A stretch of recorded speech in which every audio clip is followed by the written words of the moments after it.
Hallelujah, dalaygon ang Dios, ang atong Ginoong Hesukristo. Sa kani dani nga oras alas 10:27 sa gabii dinhi sa Stockton, California. Hinaot nga ang inyong mga sitwasyon karon anamo sa hamugaway diha sa pagpangalagad sa atong buhi nga Dios. Ug ako mong imbitar aron maminaw or sabay-sabay natong basahon ang ang ang pulong sa Dios dinhi sa ikaduhang mga kronika kapitulo 21 hangtod sa 25 ang atong basahon karon dani nga episode. Praise the Lord. Hallelujah. So God bless all of you. God bless all of us in Jesus name. Nag-ingon dinhi, oh, excuse me guys. Tagalog man day ni ang akong akong nakuha ang akong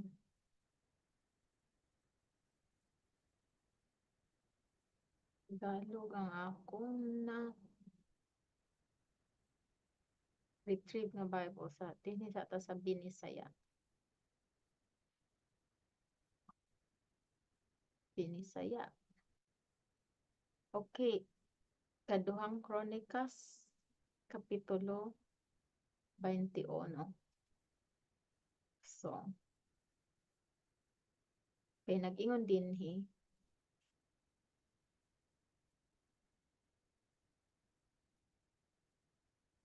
ug si Josaphat natulog uban sa iyang mga amahan ug gilubong siya uban sa iyang mga amahan didto sa siyudad ni David ug si Joram nga iyang anak nga lalaki naghari iris kaniya ug siya may mga kaigsuonan ang mga anak nga lalaki ni Josaphat si Azarias ug si Jehiel ug si Zacarias ug si Azarias ug si Mikael ug si Sepatias.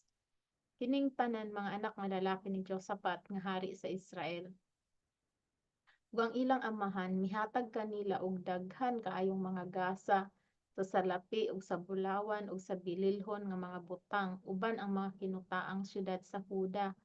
Apan ang gingharian iyang gihatag kang Joram tungod kay siya mao ang kamagulangan. Karon sa diha nga nakatindog na si Joram ibabaw sa gingharian sa iyang amahan ug sa nalig-o na siya sa iyang kaugalingon iyang gipatay ang iyang mga kaigsuonan nga tanan uban sa pinuti ug ang pila usab ka mga prinsipe sa Israel. Si Joram may katluan og 2 ka tuig ang panuigon sa pagsugod niya paghari ug siya naghari sa 8 ka tuig sa Jerusalem. Ug siya naglakat sa dalan sa mga hari sa Israel sumala sa gibuhat sa balay ni Akab kay iyang gipangasawa ang anak ka babaye ni Akab ug iyang himo kadtong dautan sa mga mata ni Jehova. Apan bisan pa niini si Jehova wala mobuot sa paggun-ob sa balay ni David tungod tungod tungod sa tugon nga iyang gihimo uban kang David ug ingon nga siya nagsaad sa paghatag sa usa ka lamparahan kaniya ug sa iyang mga anak sa kanunay. Sa iyang mga adlaw ang Edom ming-alsa gikan sa ilalom sa kamot sa Huda ug naghimo og usa ka hari sa ibabaw nila. Unya si Joram milabay uban sa iyang mga kapitan ug ang tanan niyang mga karo uban kaniya ug mibangon siya sa gabii ug gidasmagan ang mga Edomhanon nga naglibot kaniya ug ang mga kapitan sa mga karo. Busa ang Edom ming-alsa gikan sa ilalom sa kamot sa Huda hangtod niining adlawa. Unya ang Libna ming-alsa usab sa maong panahon gikan sa ilalom sa iyang kamot tungod kay iyang gibiyaan si Jehova ang Dios sa iyang mga amahan. Labot pa siya naghimo og mga hatag-as nga dapit sa kabukiran sa Huda ug ipapakighilawas niya ang mga pumuluyo sa Jerusalem ug ipasalaag niya ang Huda. Ug may usa ka sinulat alang kaniya gikan kang Elias nga manalagna nga nagaingon Kini mao ang giingon ni Jehova ang Dios ni David nga imong amahan. Tungod kay ikaw wala maglakat sa mga dalan ni Josaphat nga imong amahan, ni sa mga dalan ni Asa nga hari sa Huda. Apan naglakat sa dalan sa mga hari sa Israel ug imong gipapakighilawas ang Huda ug ang mga pumuluyo sa Jerusalem sama sa gibuhat sa balay ni Akab ug nagpatay ka usab sa imong mga kaigsuonan sa balay sa imong amahan nga labing maayo pa kay kanimo. Hallelujah. Ania karon si Jehovah magahampak sa imong katawhan uban sa usa ka dakong kamatay ug sa imong mga anak ug sa imong mga asawa ug sa tanan mong mga manggad. Ug ikaw pagatakbuyan sa usa ka dakong sakit sa imong mga tinai hangtod nga ang imong mga tinai mga habwa tungod sa imong sakit sa adlaw-adlaw. Ug gipukaw ni Jehova batok kang Joram ang espiritu sa mga Filistihanon ug sa mga Arabianhon nga anaa tupad sa mga Etiyopyahanon. Ug sila nangadto batok sa Huda ug misulod ni ana ug gidala ang tanang manggad nga makaplagan diha sa balay sa hari ug ang iyang mga anak nga lalaki usab ang iyang mga asawa mao nga walay usa ka anak nga lalaki nga nahabilin kaniya gawas kang Joakas ang kamanghuran sa iyang mga anak nga lalaki. Ug sa tapos niining tanan gihampak siya ni Jehova sa iyang mga tinai sa usa ka sakit nga walay kaayuhan ug nahitabo nga sa nagalakat ang panahon tapos ang duha ka tuig nga ang mga tinai nangahabwa tungod sa iyang sakit ug siya namatay sa mangil-ad nga mga balatian ug ang iyang katawhan wala magsunog alang kaniya sama sa pagsunog sa iyang mga amahan. Katloan og duha ka tuig ang iyang panuigon sa pagsugod niya paghari ug siya naghari sa Jerusalem sa 8 ka tuig ug siya migikan nga wala kawilihi ug ilang gilubong siya sa siyudad ni David apan dili sa mga lubnganan sa mga hari na si Joram kay nag-abusar siya sa iyang pagkahari. Kapitulo 22. Ug ang mga pumuluyo sa Jerusalem naghimo kang Otsiyas iyang kamanghuran nga anak nga lalaki nga hari ilis kaniya kay ang panon sa mga tawo nga ming-abot uban sa mga Arabianhon nganha sa kampo mingpatay sa tanang mga magulang busa si Otsiyas anak nga lalaki ni Joram nga hari sa Huda naghari. Kap-atan og duha ka tuig ang panuigon ni Otsiyas sa pagsugod niya paghari ug siya naghari sa Jerusalem sa usa ka tuig ug ang ngalan sa iyang inahan mao si Atalia ang anak ka babaye ni Omri. Siya usab naglakat sa mga dalan sa balay ni Akab kay ang iyang inahan maoy magtatambag kaniya sa pagbuhat sa kadautan. Oh, praise the Lord. Oh my goodness. Iyang inahan nagtambag sa pagbuhat sa dautan. Ug iyang gihimo kadtong dautan sa mga mata ni Jehova ingon sa gihimo sa balay ni Akab. Kay sila maoy iyang mga magtatambag sa tapos mamatay ang iyang amahan ngadto sa iyang pagkalaglag. Praise the Lord. Hallelujah. Sounds familiar dining nahitabo dani oh. Nahitabo ang pulong sa Dios. Ato sa aning isulat dinhi Kapitulo 22 versikulo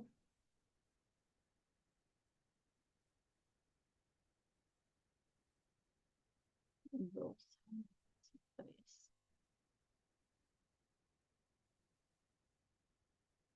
Kani siya usab naglakat sunod sa ilang pagtambag ug miuban kang Joram anak nga lalaki ni Akab nga hari sa Israel.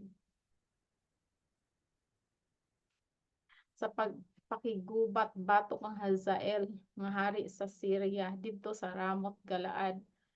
Ug si Joram gisamaran sa mga Syrianhon. Ug siya mipauli ngadto sa Jezreel aron magapakaayo sa mga samad nga ilang gihatag kaniya didto sa Rama sa diha nga nakig-away siya batok kang Hazael nga hari sa Syria. Ug si Azarias anak nga lalaki ni Joram nga hari sa Huda miadto sa Jezreel aron sa pagpakikita kang Joram anak nga lalaki ni Akab tungod kay siya nagdaot.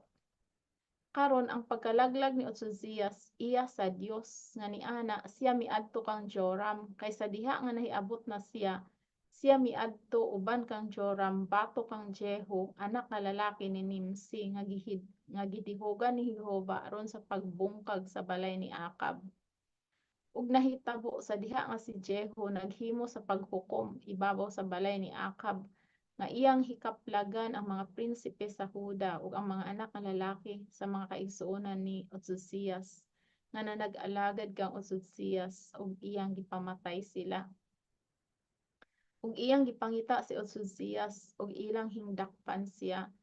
Karon siya nagtago didto sa Samaria ug ilang gidala siya ngadto kang Jehu ug gipatay siya. Ug ilang gilubong siya kay sila ming-ingon. Siya mao ang anak nga lalaki ni Josaphat nga nangita kang Jehova sa bug-os niyang kasing-kasing. Ug ang balay ni Uzzias walay gahom sa pagdumala sa gingharian. Karon sa diha nga nakita ni Atalia inhan ni Uzzias nga iyang anak nga lalaki patay na, siya mitindog ug gilaglag niya ang tanang harianong kaliwat sa balay ni Huda.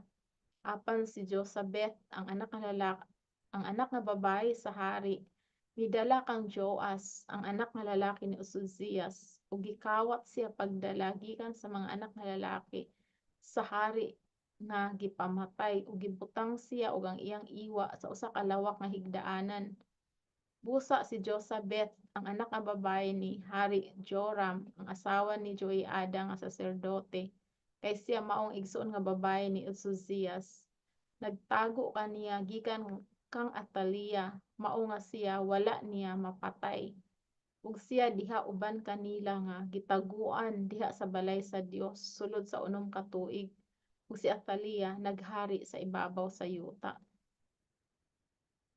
Kapitulo 23. Ug sa ikapito ka tuig ni Joiada nagpalig-on sa iyang kaugalingon ug gipakuha ang mga kapitan sa mga ginatos.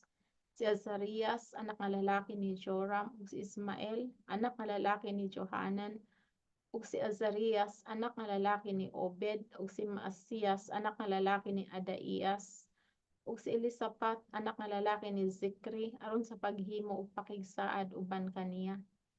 Ug sila nangadto sa Huda ug gitigom ang mga Lebihanon gikan sa tanang mga syudad sa Huda ug ang mga pangulo sa mga balay sa mga amahan sa Israel ug nangadto sila sa Jerusalem. Ug ang tibuok ka tilingban naghimo og usa ka pakigsaad uban sa hari didto sa balay sa Dios. Ug siya miingon kanila, ania karon ang anak nga lalaki sa hari magahari. Iingon sa gipamulong ni Jehova mahitungod sa mga anak nga lalaki ni David. Kini mao ang butang nga inyong pagabuhaton, ang usa ka ikatulo ka bahin kaninyo nga magasudlanan sa adlaw nga ipapahulay sa mga saserdote ug sa mga Lebihanon. Maoy mahimong mga magbalantay sa mga bakanan. Ug ang usa ka ikatulo ka bahin adto sa balay sa hari ug ang usa ka ikatulo ka bahin adto sa ganghaan sa patukoranan ug ang tibuok ka tawhan anha sa mga sawang sa balay ni Jehova. Apan ayaw pagpasudla gikan kinsa sa balay ni Jehova gawas sa mga saserdote ug sila nga mga nanag-alagad sa mga Lebihanon sila makasulod kay sila mga balaan apan ang tibuok ka tawhan magabantay sa katungdanan ni Jehova. Ug ang mga Lebihanon magalibot sa hari ang tagsa-tagsa ka tawo uban sa iyang mga hinagiban diha sa iyang kamot. Ug bisan kinsa nga mosulod sa balay ipapatay siya ug kamo magauban sa hari sa diha nga siya mosulod ug sa diha nga siya mogula. Busa ang mga Lebihanon ug ang tibuok Huda naghimo sumala sa tanan nga gisugo ni Joiada nga saserdote ug sila nagdala ang tagsa-tagsa ka tawo sa ilang mga tawo kadtong mga magasudlanan sa adlaw nga igpapahulay kauban ni adtong magagul-anan sa adlaw nga igpapahulay kay wala pa buhiin ni Joiada nga saserdote ang mga kaubanan. Ug gitugyan ni Joiada nga saserdote ngadto sa mga kapitan sa mga ginatos ang mga pangkaw ug ang mga kalasag ug mga taming nga iya kaniadto ni David nga hari nga diha sa balay sa Dios. Praise the Lord. Ug iyang gipahamutang ang tibuok katawhan ang tagsa katawo uban sa hinagiban diha sa iyang kamot sukad sa tuo nga kiliran sa balay ngadto sa wala nga kiliran sa balay ubay sa halaran ug sa balay tupad sa hari nagalibot. Unya ilang gidala sa gawas ang anak nga lalaki sa hari ug gibutang sa ulo niya ang purong-purong ug gihatagan siya sa pagpamatuod ug gihimo siyang hari. Ug si Joiada ug ang iyang mga anak nga lalaki nagdihog kaniya ug sila ming-ingon, "Mabuhi ang hari." Ug sa diha nga si Atalia nakadungog sa kaguliyang sa katawhan nga nanagdalagan ug nanagdaig sa hari, siya miadto sa katawhan sa balay ni Jehova. Ug siya mitan-aw ug ania karon ang hari nagtindog tupad sa iyang haligi sa lagianan sa pagsulod ug ang mga kapitan ug ang mga trompeta tupad sa hari ug ang tibuok katawhan sa yuta na nagkalipay ug na nagpatunog sa mga trompeta ang mga mag-aawit usab na naghuni sa mga tulunggon sa mga musika ug nagdumala sa pag-awit sa pagdaig. Unya si Atalia magisi sa iyang mga sapot ug miingon, "Pagbudhi, pagbudhi."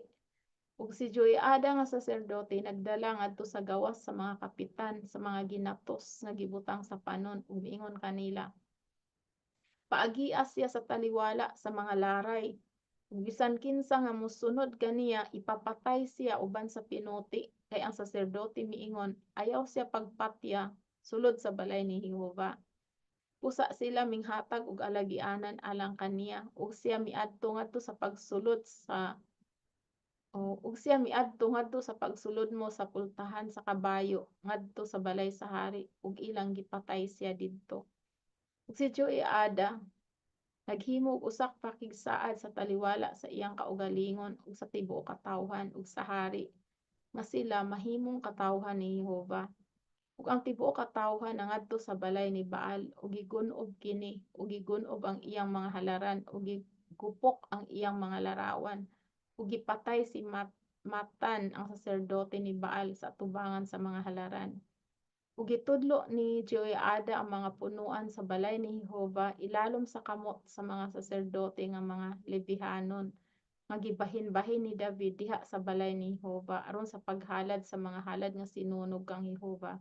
Sumala sa nahisulat sa kasugoan ni Moises, inubanan sa paglipay ug sa pag-awit sumala sa sugo ni David. Ug iyang gibutang ang mga magbalantay sa mga pultahan diha sa ganghaan sa balay ni Jehova nga walay bisan kinsa nga mahugaw sa bisan unsa nga pagkaagi makasulod. Ug iyang gikuha ang mga kapitan sa mga ginatos ug ang mga harianon ug ang mga gobernador sa katawhan ug ang tibuok katawhan sa yuta ug gidala sa ubos ang hari gikan sa balay ni Jehova ug ming-agi sila sa ganghaan dapit sa itaas ngadto sa balay sa hari ug gibutang ang hari ibabaw sa trono sa gingharian. Busa ang tibuok katawhan sa yuta nangalipay ug ang syudad malinaw ug si Atalia ilang gipatay sa pinuti. Praise the Lord. Kapitulo 24. Si Joas 7 ka tuig ang panuigon sa pagsugod niya paghari ug siya naghari sulod sa kap-atan ka tuig sa Jerusalem ug ang ngalan sa iyang inahan mao si Sibiya sa Beerseba. Ug gihimo ni Joas kadtong matarong sa mga mata ni Jehova sa tanang mga adlaw ni Joiada nga saserdote. Ug si Joiada nangasawa og duha ka asawa alang kaniya ug siya nanganak og mga lalaki ug mga babaye.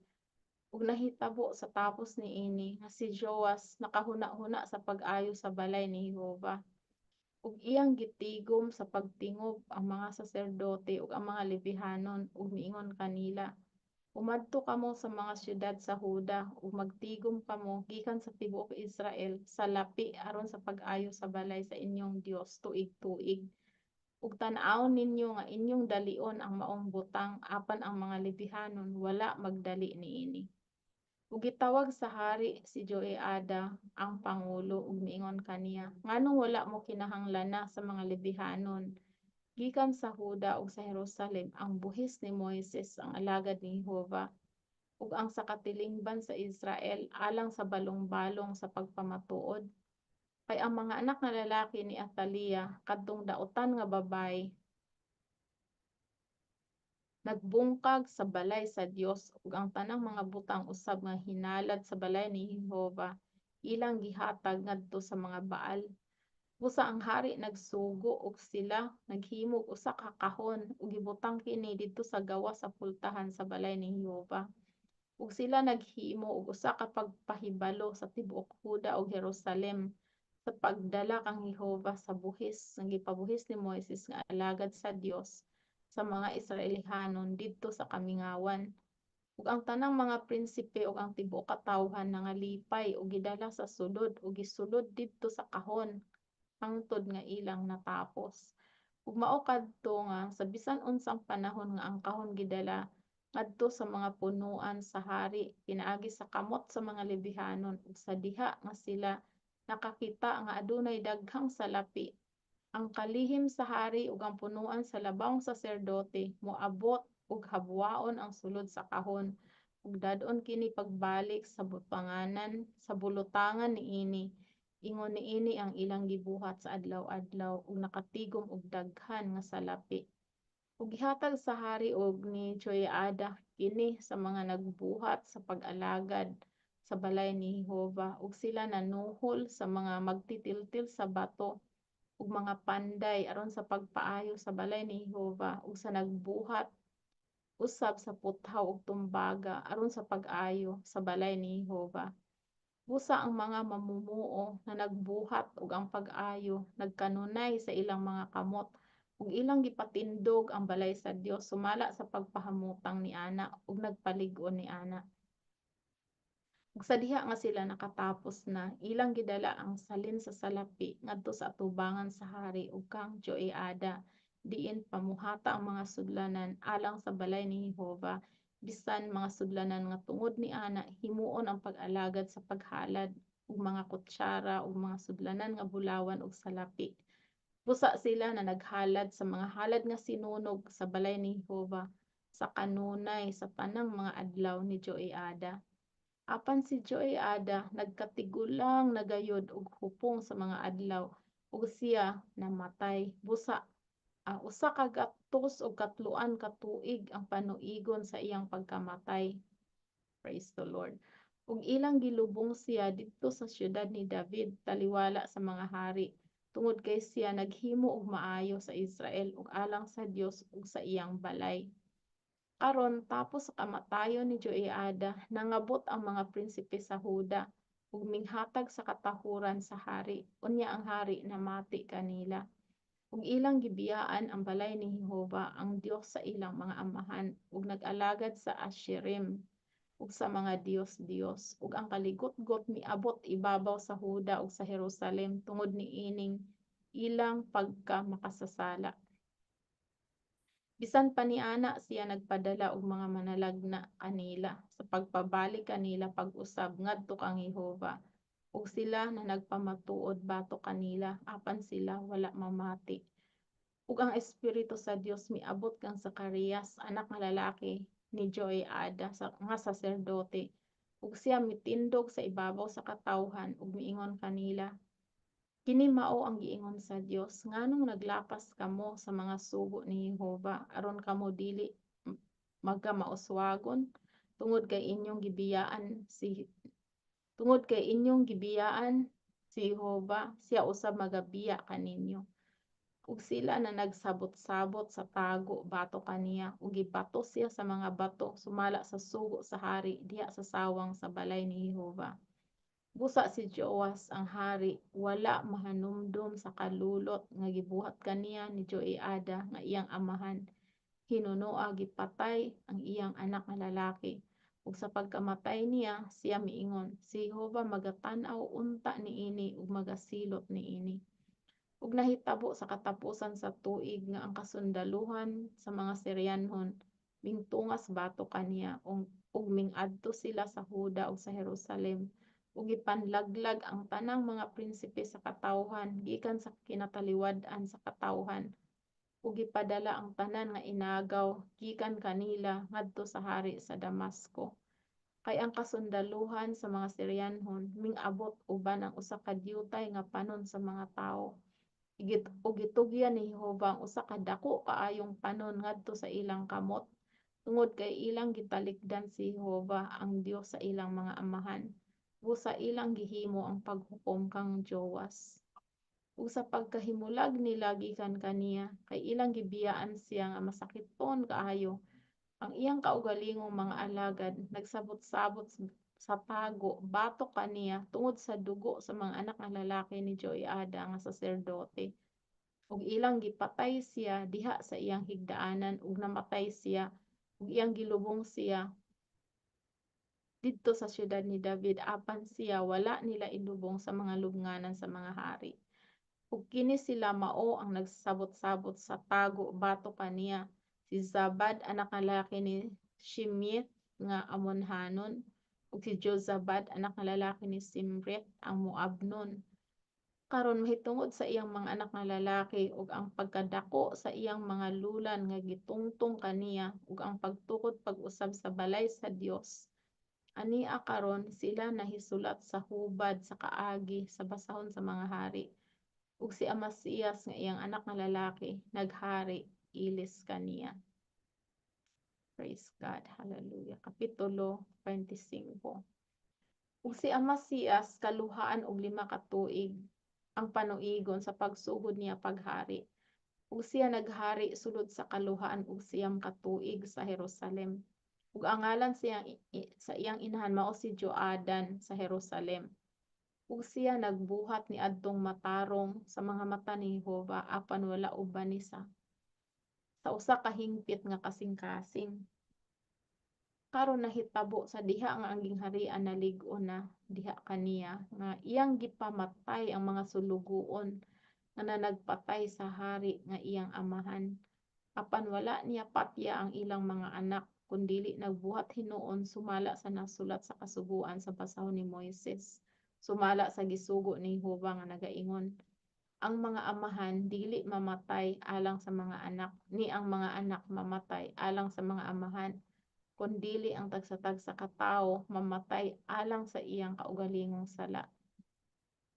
Labot pa gitigom pagtingob ni Amasias ang Huda, ug gihusay sila sumala sa mga balay sa ilang mga amahan, ilalom sa mga kapitan sa linibo ug mga kapitan sa mga ginatos, bisan ang tibuok Huda ug Benjamin, ug iyang giihap sila sukad sa may kaluhaan ka tuig ang panuigon, ug paingon sa itaas, ug may nakaplagan kanila nga tutulo ka gatos ka libong tawo nga mga pinili takos nga makaadto sa gubat nga makagamit sa bangkaw ug taming. Siya misuhol usab sa usa ka gatos ka libo nga mga gamhanang tawo sa kaisog gikan sa Israel sa usa ka gatos ka talento nga salapi. Apan may miabot nga usa ka tawo sa Dios kaniya nga nagaingon: "O hari, ayaw pagpaubana ang kasundaluhan sa Israel kanimo, kay si Jehova wala magauban sa Israel, nga kung sayron kauban sa tanang mga anak sa Efraim. Apan kung ikaw umadto, himuang pagkamaisugon gayud, pagmakusganon, pagmakus pag pagmabaskugon, pagmabaskugon alang sa gubat. Ang Dios magapukan kanimo sa atubangan sa kaaway, kay ang Dios may gahom sa pagtabang ug sa pagpukan." Praise God, hallelujah. Ug si Amasias miingon sa tawo sa Dios: "Apan unsay among buhaton alang sa usa ka gatos ka talento nga akong gihatag sa kasundaluhan sa Israel?" Ug ang tawo sa Dios mitubag: "Si Jehova makahatag kanimo sa labi pa kadaghan kay niini." Praise God, hallelujah. Unya si Amasias mibulag kanila nga kung sayron ang kasundaluhan nga nangabot kaniya gikan sa Efraim aron sa pagpauli pag-usab, busa ang ilang kasuko misilaob uyamot batok sa Huda, ug sila mingpauli puno sa mabangis nga kasuko. Ug si Amasias nagmaisugon ug gimanduan niya ang iyang katawhan ug miadto sa walog sa asin, ug gilaglag ang mga anak sa Seir nga may napulo ka libo. Ug ang ilang napulo ka libo gidala nga buhi sa mga anak sa Huda, ug gidala sila ngadto sa kinatumyan sa pangpang ug gipangpulog sila gikan sa kinatumyan sa pangpang. Mao nga sila nangadugmok. Apan ang mga tawo sa kasundaluhan nga gipasibog ni Amasias nga sila dili mag-uban kaniya ngadto sa gubat, misulong sa mga siyudad sa Huda sukad sa Samaria bisan ngadto sa Betron ug minglaglag gikan kanila sa tutulo ka libo ug nakadala og daghang mga inagaw. Karon nahitabo sa tapos nga si Amasias miabot gikan sa pagpamatay sa mga Edomhanon nga iyang gidala ang mga Dios sa mga anak sa Seir ug iya kining gipahamutang aron mahimo kini nga iyang mga Dios. Ug nagyukbo siya sa iyang kaugalingon sa atubangan niini ug nagsunog sa mga insyenso alang kanila. Praise God. Mao nga ang kasuko ni Jehova misilaob batok kang Amasias ug iyang gipasuguan siya sa usa ka manalagna nga miingon kaniya, "Nganong nangita ikaw sa mga Dios katawhan nga wala makaluwas sa ilang kaugalingong katawhan gikan sa imong kamot?" Ug nahitabo sa nakigsulti siya kaniya nga ang hari miingon kaniya, "Naghimo ba kami kanimo nga magtatambag sa hari? Hunong, ngano bang paghampakon ka?" Busa ang busa ang manalagna mihunong ug miingon, "Ako nahibalo nga ang Dios nagtinguha sa paglaglag kanimo, tungod kay ikaw nagbuhat niini ug wala magpatalinghog sa akong pagtambag." Unya si Amasias nga hari sa Huda nagpakitambag ug gipaadtuan si Joas, anak nga lalaki ni Joakas, ang anak nga lalaki ni Jehu nga hari sa Israel nga nagaingon, "Umari ka magtinan-away kita usa ug usa sa naong." Ug si Joas nga hari sa Israel nagpaadto kang Amasias nga hari sa Huda nga nagaingon, "Ang tunok nga didto sa Libano gipadala ngadto sa Cedro nga didto sa Libano nga nagaingon, ipaasawa ang imong anak nga babaye sa akong anak nga lalaki ug didto'y miagi ang nga usa ka ihalas nga mananap nga didto sa Libano ug gitumban ang tunok. Ikaw miingon, ania karon imong gihampak ang Edom ug ang imong kasing-kasing nagbayaw kanimo sa pagpagarbo. Pabilin ka karon sa balay, nganong nagahagit ka sa imong kadautan aron ikaw mapukan bisan ikaw ug ang Huda uban kanimo. Apan si Amasias dili buot nga magpatalinghog kay kadto gikan sa Dios aron iyang itugyan sila ngadto sa kamot sa ilang mga kaaway tungod kay sila nangita sa mga Dios sa Edom. Pusa si Joas nga hari sa Israel miadto ug siya ug si Amasias hari sa Huda na nagtinan-away ang usa ug usa sa naong didto sa Bet-Semes nga sakop sa Huda. Ug ang Huda nahimutang sa hilabihan kang ngil-ad nga kahimtang sa atubangan sa Israel. Ug sila nangalagiw ang tagsa-tagsa ka tawo ngadto sa iyang balong-balong. Ug gikuha ni Joas nga hari sa Israel si Amasias nga hari sa Huda, ang anak nga lalaki ni Joas, ang anak nga lalaki ni Joakas sa Beth-Semes ug gidala siya ngadto sa Jerusalem ug gigunob ang kuta sa Jerusalem sukad sa ganghaan sa Efraim ngadto sa nasikuhang ganghaan 4 ka maniko.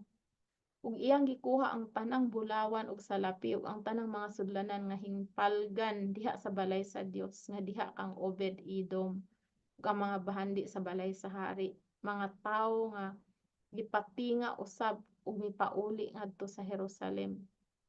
Ug si Amasias anak nga lalaki ni Joas nga hari sa Huda mipuyo pa sulod sa 15 ka tuig tapos sa kamatayon ni Joas, anak nga lalaki ni Joakas nga hari sa Israel. Praise the Lord. Karon ang uban nga mga buhat ni Amasias sinugdan og katapusan, ani ang karon wala pa sila mahisulat sa basahon sa mga hari sa Huda ug sa Israel. Karon sukad sa panahon nga si Amasias misimang gikan sa pagnunot kang Jehova, sila naghimo og usa ka pagsabot-sabot sa tago batok kaniya sa Jerusalem. Ug siya mikalagi ug ngadto sa Lakis apan iyang gipaadtuan siya didto sa Lakis ug didto siya patya. Ug ilang gidala siya pagbalik nga gitungtong ibabaw sa mga kabayo ug gilubong siya uban sa iyang mga amahan didto sa siyudad sa Huda. Praise the Lord. Hallelujah, Jesus. So mao ni mga igsoon nga kung badlongon ta sa Dios, once nga ma-realize nato nga dili insakto ang atong gibuhat, bisan pa kung nakapag-invest na tayo, naa na tay na-invest, biyaan nato tungod kay nag-ingon ang Dios pinaagi sa propeta nga sa atong nabasa nga ang Dios puwedeng maghatag pag mas daghan pa dana sa atong na-invest o at sa nahatag na nato o nagasto na nato sa unsa man nga pamaagi. So maayo gid mga igsoon nga dunay pulong sa Dios, kay ang pulong sa Dios gamhanan, nga kung atong sundon ang pulong sa Ginoo nga mao'y magsulti sa atong kasing-kasing, walay mawala sa ato kundi nag-ingon ang Ginoo nga naay nawala pero mas labaw pa nga nagkadaghan. Tungod kay ang Ginoo man ang magkuha, ang Ginoo sad ang mupuli. Praise God, dalaygon ang Dios. Mag-ampo ta dalaygon nga Amahan, hallelujah, langit nung Amahan, daghang salamat Lord sa imong mga pulong nga imong gipadala kanamo pinaagi sa kasulat Ginoo sa Biblia o Dios. Daghang salamat nga imong pulong Ginoo, nagatambag kanamo, nagagiya kanamo Ginoo sa dalan nga among pagalaktan, nagka-comfort kanamo Ginoo. Hallelujah sa among mga kasing-kasing, naghatag Ginoo og kalinaw sa among mga hunahuna. Hallelujah, naghatag Ginoo og lamdag sa among hunahuna o Dios. Hallelujah, naghatag og kalipay. Hallelujah, naghatag Ginoo og hope Lord sa among kasing-kasing. Daghang salamat Ginoo sa tanan Ginoo. Hallelujah nga imong pag istorya Ginoo kanamo sa imong tingog nga niya sa among kasing-kasing. Lord, hallelujah, nga ikaw Ginoo ang nagatawag kanamo sa kanunay, ikaw Ginoo ang nagahikap sa among mga kasing-kasing Ginoo, aron kami Ginoo mga ayo sa among mga ipangbati Lord, tungod Ginoo um, sa mga kadautan Ginoo among nakita dinhi sa kalibutan, sa among mga nakasinatian. Lord, daghang salamat nga ikaw Ginoo nag-aayo kanamo sa kanunay. Dalaygon ka sa walay katapusan ug among padayon nga nagi-surrender Ginoo among mga kinabuhi ug among mga will Ginoo, among mga personal will Lord, so that not our will but your will be done in our lives. For your glory, honor, and praise, Lord, let your will be done. Amen and amen. Praise the Lord. So daghang salamat mga higala, mga igsoon sa inyong pakiguban sa pagbasa sa Biblia. Hangtod sa sunod nato nga episode, kini uli ang inyong igsoon sa panghalagad sa atong buhi nga Dios, Sister Luz Lilo Quisby dinhi sa Stockton, California. Stay connected with God.